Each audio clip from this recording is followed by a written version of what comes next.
All right, let's talk about airlines for a moment. The airline industry about to enter a critical period. Carriers are locking in their September schedules now, and they're expecting a pullback in demand. Our Phil LeBeau joins us now with more on that front. Morning, Phil.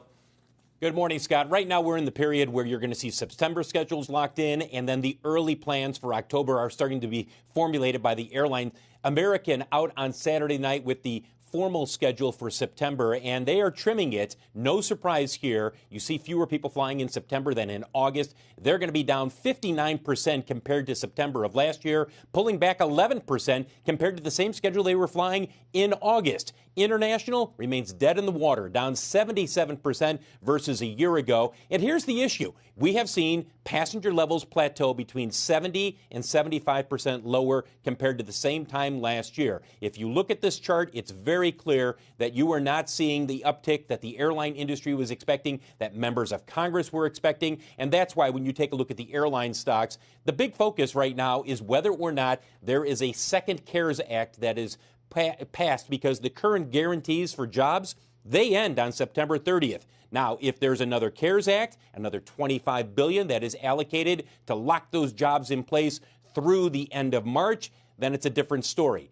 But as of right now, guys, the focus for the airlines is preparing for layoffs, which will happen on October 1st. They've already sent out the warn notices to most of the union members, or all the union members who may be affected. They know what they're going to have to do come October 1st. The question is whether or not that is averted with another $25 billion if they ever do a stimulus deal, when that happens.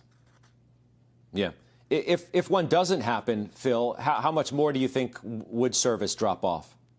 Oh, you'll see it pull back, especially in smaller cities. Americans already laying in plans for cutting service to about 24, 25 small to medium-sized markets. So this is the interesting thing here, Scott. You know how members of Congress feel. They want air service to their district. Doesn't matter how small it is. If it's air service that has been there, they want to keep it there. That's the incentive for people in Congress to say, you know what, let's see if we can come up $25 billion, because it's not just guaranteeing the jobs for all the airline employees. It also would lock in service that otherwise the airlines would say, get rid of it. And American's not alone, by the way. The other airlines are saying, we're not making money flying some of these smaller routes.